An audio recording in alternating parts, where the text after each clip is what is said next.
দুর্নীতির অভিযোগে যুক্তরাজ্য জুড়ে শেখ হাসিনার ভাগ্নি ও ব্রিটিশ প্রতিমন্ত্রী টিউলিপ সিদ্দিককে ঘিরে বেশ কয়েকদিন ধরে চলছে তোলপাড়। এমন পরিস্থিতিতে নতুন করে আবার আলোচনায় এসেছেন শেখ হাসিনার উপদেষ্টা সালমান এফ রহমানের ছেলে শায়ান ফজলুর রহমান। অপকর্মের দিক থেকে তার বাবার চেয়ে কোনো অংশে কম নয় সালমান পুত্র শায়ান। শায়ানকে ঘিরে শেখ পরিবারের নানাবিধ সুবিধা নেয়ার বিষয়টি নিয়ে শুরু হয়েছে আলোচনা সমালোচনা। সালমান এফ রহমান ও তার পরিবারের বিরুদ্ধে ওঠা দুর্নীতির অভিযোগ নিয়ে অনুসন্ধানে নেমেছে দুর্নীতি দমন কমিশন।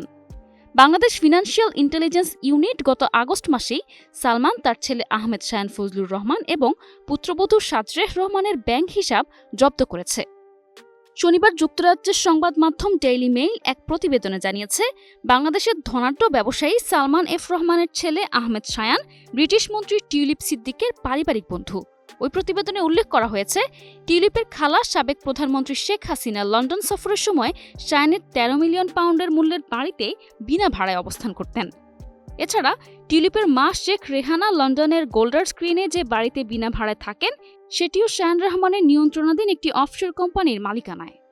ডেইলি মেইল আরও জানিয়েছে, দারিদ্র্য দূরীকরণের লক্ষ্যে 2007 সালে ব্রিটিশ রাজা চার্লসের উদ্যোগে প্রতিষ্ঠিত হয় দাতব্য সংস্থা British Asian trust.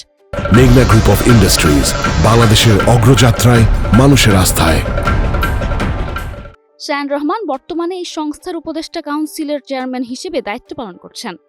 British Asian ট্রাস্টে 2.5 lakh pound অনুদান রয়েছে শায়ানের। সম্প্রতি সানডে টাইমসকে দেয়া সাক্ষাৎকারে বাংলাদেশের অর্থ পাচার নিয়ে কথা বলতে গিয়ে সেই অনুদানের প্রসঙ্গ তোলেন প্রধান উপদেষ্টা ডক্টর মোহাম্মদ ইউনুসও। শায়ানের দানশীলতা নিয়ে তিনি রসিকতাও করেন। একসময় তিনি তাদের পারিবারিক ব্যবসা বেক্সিমকো গ্রুপের প্রধান নির্বাহী কর্মকর্তা ছিলেন। তবে ব্রিটিশ এশিয়ান ট্রাস্টের ওয়েবসাইটে এখনও তার পরিচয় বেক্সিমকো গ্রুপের সিইও হিসেবে উল্লেখ করা রয়েছে। নিশা আলম, নিউজ ডেস্ক, 21 টেলিভিশন।